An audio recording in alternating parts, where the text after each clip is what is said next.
Pipita tayo ng ating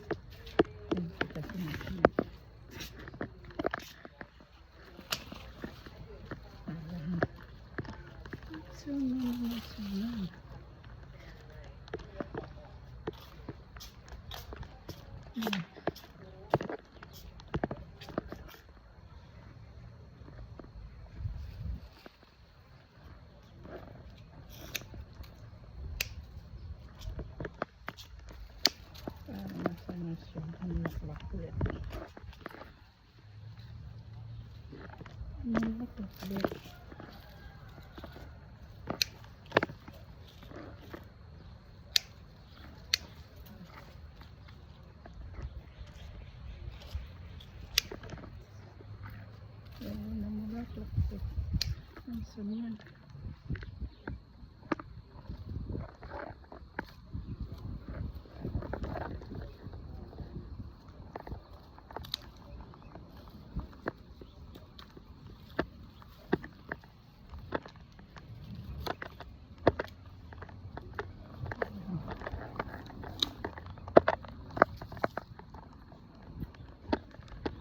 Magsama ng magsama. Ayan.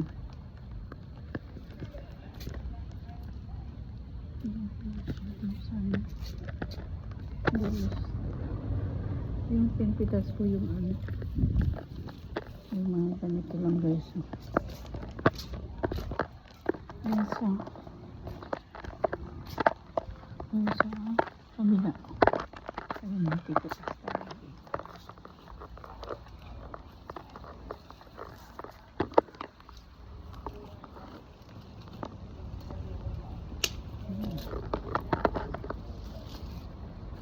Bango, marami. Yung lagi yung ano lang guys, ipitas natin.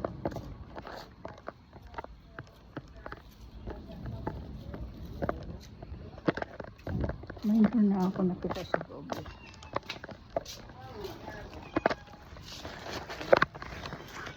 Yung alaga ko, alin na nilis? Naka-ready na yan. Gusto nung lumabas.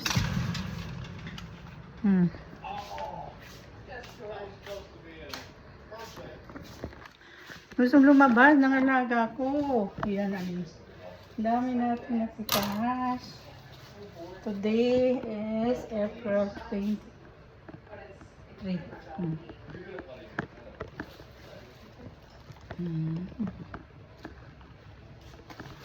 Oh. Ito. Okay, ayan. Ilagay na natin sa ating ito, papalitan natin to. Ayan. Palitan natin ng bago.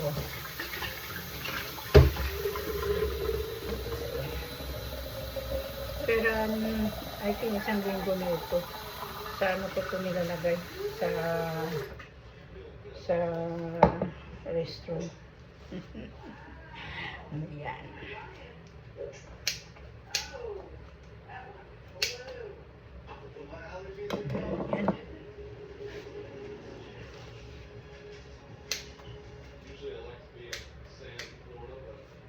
Alam nyo guys, gusto nyo na tumagal ang flowers. Nagyan na siya ng dahon. At saka, ayan, ganyan. Mahaba ang kanyang tangkay. Kaya ito lang ang mga pinipitas ko, yung mga hindi pa namumukadkad kasi madali man lang kayong namumukadkad na. Kailangan ito, ayan. Ito yung gustong-gusto ko. Yung hindi pa namumukadkad yung post ko. Ayan.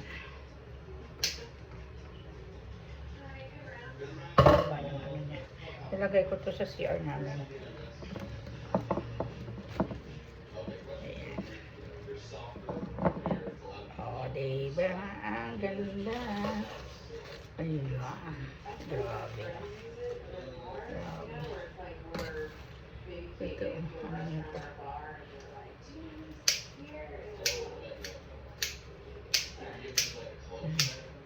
Ito yung gustong-gusto ko pitasin. Okay. Ito, tanggalin ko to.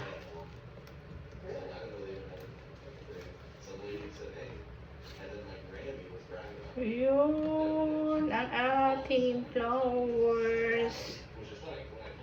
Ang ating masipag na rose na bibigay ng halimoy at na bango. Tanggal yung stress ko kahit dami kong ginagawa.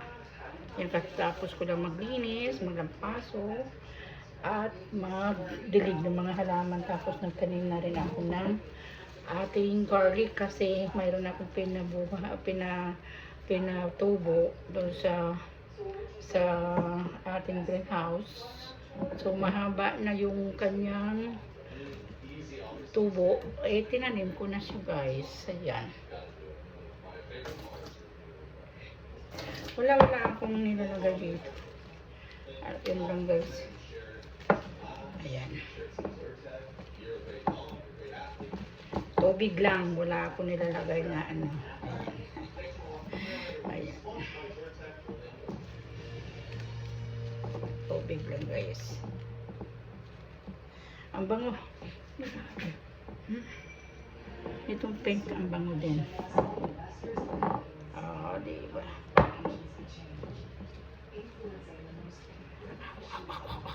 Grabe, ang tulis ng ano. Ang tulis ng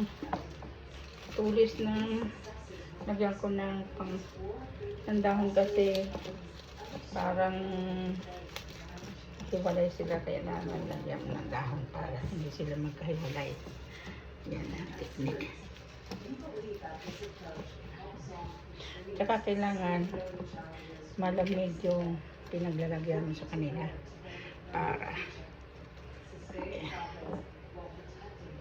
okay.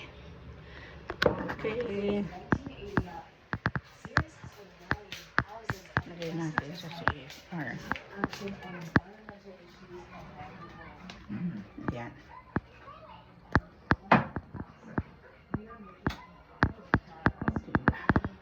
Dito sa CR.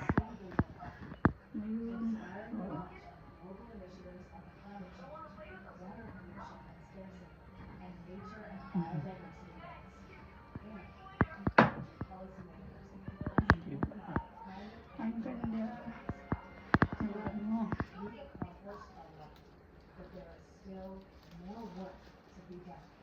Ang peraso.